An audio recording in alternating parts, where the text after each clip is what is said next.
Dios les bendiga, les saluda el pastor José Luis Fuentes de su programa Sal y Luz.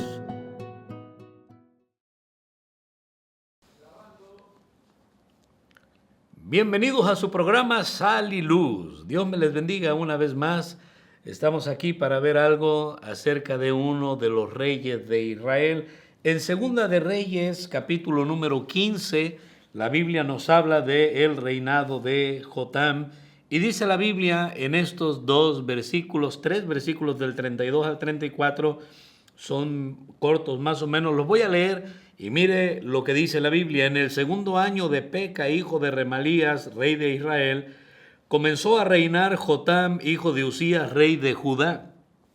Cuando comenzó a reinar era de 25 años y reinó 16 años en Jerusalén. El nombre de su madre fue Jerusa, hija de Safur, y él hizo, mire lo que dice, y él hizo lo recto, dice, ante los ojos de Jehová. Y luego dice lo siguiente: hizo conforme a todas las cosas que había hecho su padre Usías. Eso nos lo comenta la Biblia aquí acerca de este hombre llamado Jotam, pero dice que él, aparte de haber hecho lo recto, había repetido, había influido su papá, ¿verdad? Había hecho todo lo que había hecho su papá Urías, dice la palabra de Dios. Y esa historia del papá la podemos conseguir en Segunda de Crónicas 26. La Biblia dice que Jotam, vuelvo y le repito, había hecho lo recto y conforme a las cosas que había hecho su padre. Ahora, ¿qué fue lo que hizo su padre? Lo que hizo su padre es lo que yo creo cada uno de nosotros que tenemos la dicha de ser padres debemos de hacer como padres cristianos. Número uno, en primer lugar, en Segunda de Crónicas 26, versículo número 5, mire, voy a mencionarle lo que hizo el padre. En Segunda de Crónicas 26, aquí vemos la historia de este hombre que era el padre de Jotam. Y dice lo siguiente, la escritura en el versículo número 5 dice, y persistió en buscar a Dios. Esa es la frase que quería que viéramos de este versículo. ¿Qué hizo este hombre llamado Usías? Persistió en buscar a Dios. La vida cristiana es una vida, ¿verdad?, a largo plazo. Una vez que uno es salvo para siempre. Una vez que usted acepta a Cristo en su corazón, mire, usted ahora pasa a ser de Dios.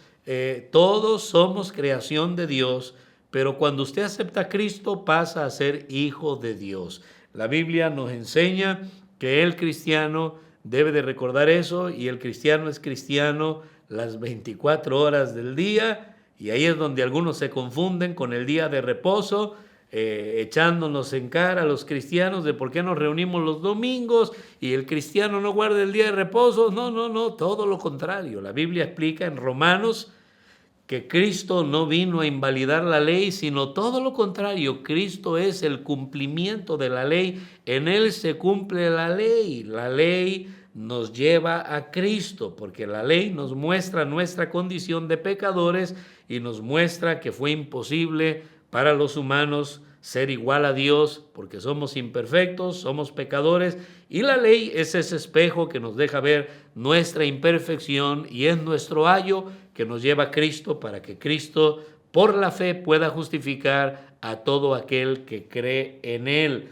Y entonces el cristiano ya no guarda la ley, todo lo contrario. Ahora, gracias a Cristo, tenemos la fortaleza y la ayuda de Dios para poder cumplir con la ley. No guardamos el sábado porque guardamos todos los días. Somos cristianos todos los días. Hemos entrado, como explica Hebreos, en el reposo del Señor, en la salvación del Señor. Y guardamos sábado, domingo, lunes, martes, miércoles, jueves y viernes. Ya no somos y no debemos ser cristianos de templo, como cuando íbamos a la iglesia católica. Los que éramos católicos, la gente se comporta en el templo mientras dan la misa y después ya podemos vivir como nos da la gana o como propios hijos del diablo, y no debe de ser así. El cristiano tiene que ser íntegro, tiene que ser el mismo en todo momento y todo el tiempo. Entonces podemos ver que este hombre llamado Uzías,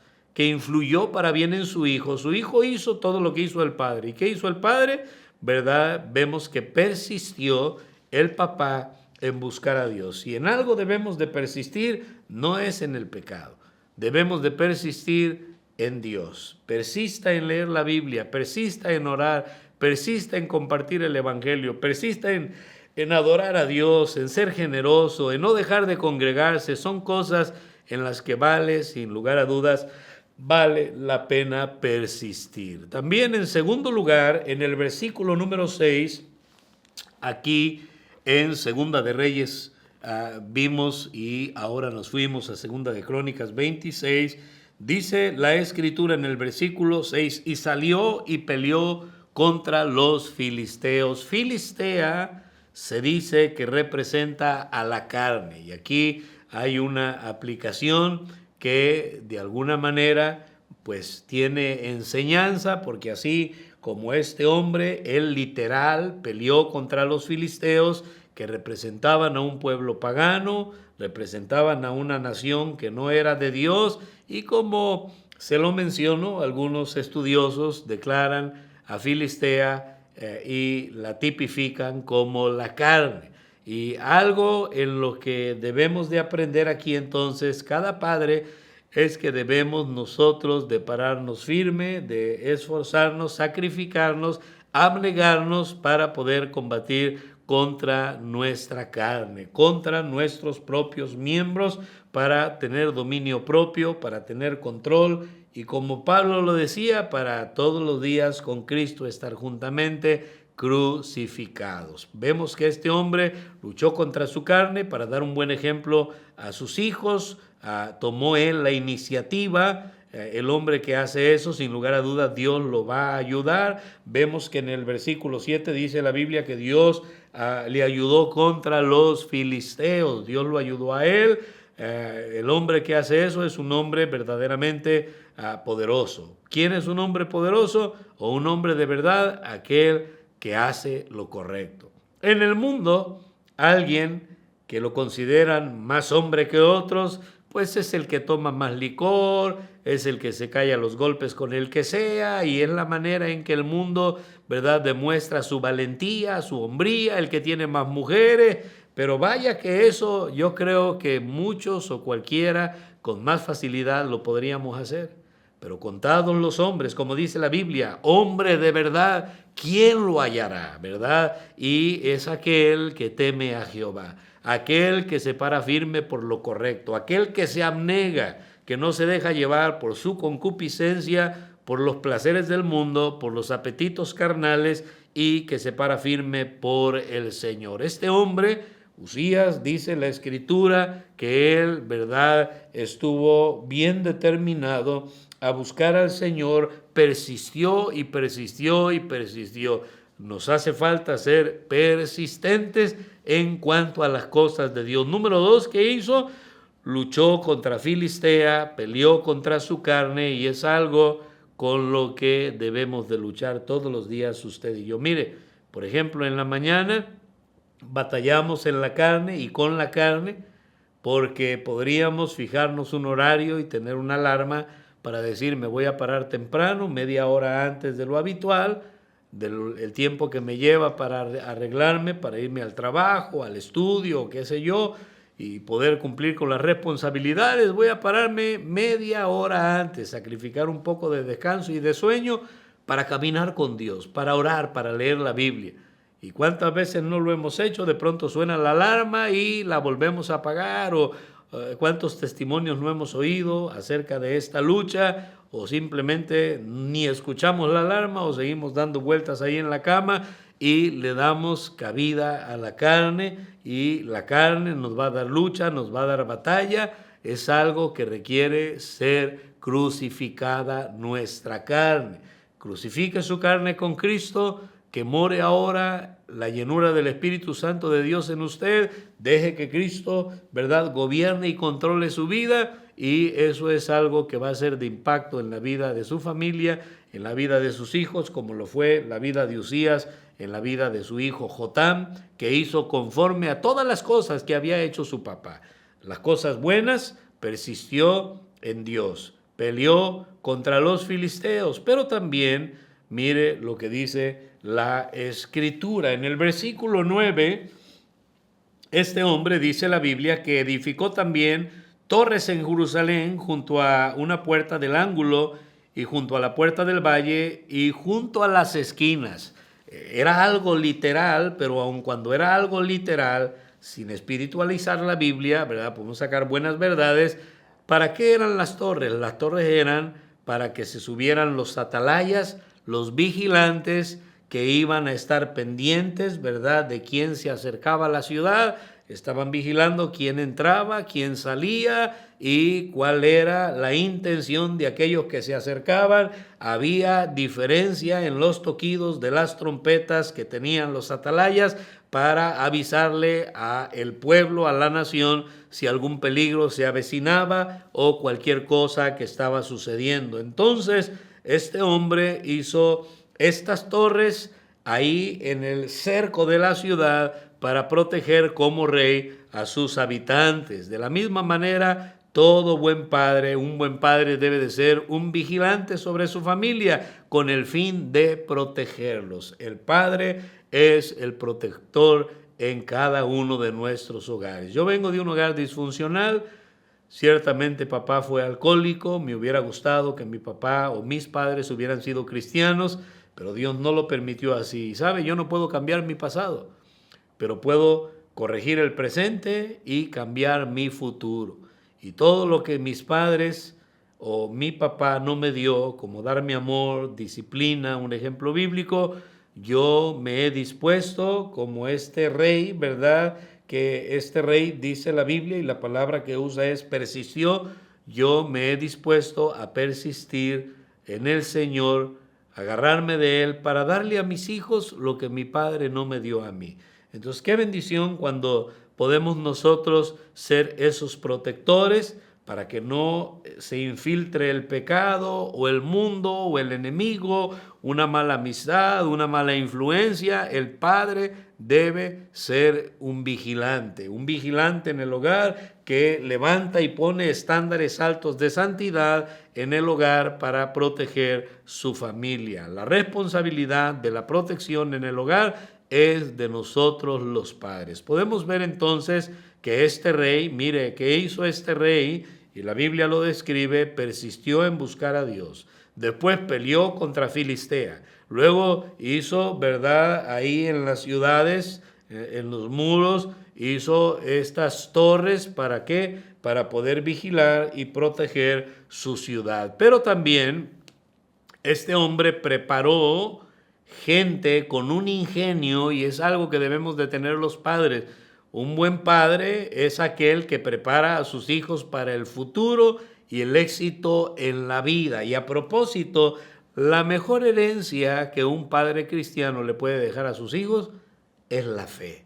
Qué hermoso cuando Pablo hace la mención de la fe de Timoteo y dice que, y alaba la conducta y la fe de Timoteo, que tenía una fe no fingida, la cual había habitado en su madre, ¿verdad?, y en su abuela. Tanto Loida como Eunice, madre y abuela de Timoteo, habían sido mujeres de fe, y qué hermoso poder dar esa herencia que no tiene precio, no porque no valga, sino porque es algo que no podemos pagar, ¿verdad? La salvación en Cristo. Cristo pagó por nosotros. La sangre de Cristo es preciosa, como lo dice Pedro en sus epístolas. Tenemos una fe preciosa, como Pedro también lo dice, y mire, nuestro Señor Jesucristo es algo precioso, es algo maravilloso, es la mejor herencia, la fe, lo que podemos heredarle y dejarle a nuestros seres queridos, en este caso a nuestros hijos, hablando del hogar y de la familia. Y este hombre, en su ingenio, dice la Escritura en el versículo 14 y 15, que él, dice, preparó para todo su ejército escudos, lanzas, yelmos, coseletes, dice, arcos y ondas para tirar piedras. Y también en Jerusalén hizo máquinas, dice, inventadas por ingenieros para que estuvieran en las torres y en los baluartes para arrojar saetas y grandes piedras. y su fama se extendió. Podemos ver cómo este hombre agarró, ¿verdad?, todo lo que estaba a su alcance como rey, su influencia, el dinero que tenía, todo para tener un tremendo ejército, y todo con la finalidad de proteger a la nación que Dios le permitió gobernar. Viene a mi mente aquel versículo que dice que, ¿verdad?, los hijos habidos en la juventud son como saetas, como flechas en las manos de un valiente. Y un valiente no solamente hablamos de él por la valentía, pero es alguien diestro para pelear, para la batalla, alguien que sabe manipular las armas, alguien, me lo imagino, hasta con un buen tiro al blanco.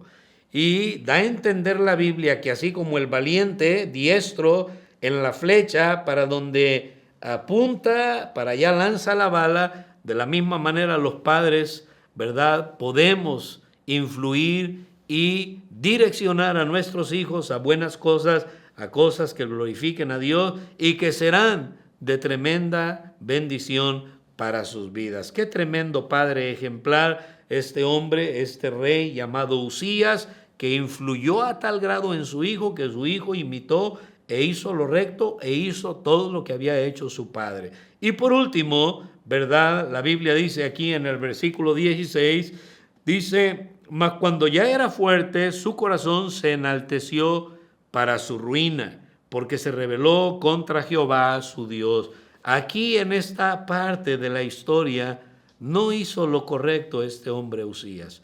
Y qué trágico y qué triste, ¿verdad? La Biblia nos deja ver desde las virtudes hasta los errores de los hombres de Dios, de los personajes en la Biblia, para que imitemos lo bueno y nos abstengamos de lo malo. Y son dejados casos, cosas como ejemplo, vuelvo y lo repito, para que usted y yo evitemos lo malo y veamos las consecuencias al respecto. Entonces, un buen padre es alguien humilde hasta el final. ¿Por qué? Para no perder todo lo que por la gracia de Dios hemos logrado. Qué triste, qué trágico es, ¿verdad?, lograr tantas bendiciones de Dios, hacer lo correcto con los hijos, para después echar a perder todo por una mala decisión. Yo espero que Dios nos ayude a todos los padres, a todos los cristianos, a ser fieles hasta el final y poder decir como el apóstol Pablo al final de sus días, que había peleado la buena batalla, que había guardado la fe, ¿verdad? Qué hombre tan ejemplar. Y de la misma manera yo espero que usted también se mantenga humilde hasta el día, y nos mantengamos humildes hasta el día que Dios nos llame a su presencia. Ahí hay algunas verdades, algunos principios para aplicar en la familia, de lo que padres podemos hacer para influir para bien en nuestros hijos. Que Dios me los bendiga. No olvide darle like y compartir, y también seguirnos en todas las redes sociales como el programa y ministerio Sal y Luz. Que Dios me los bendiga.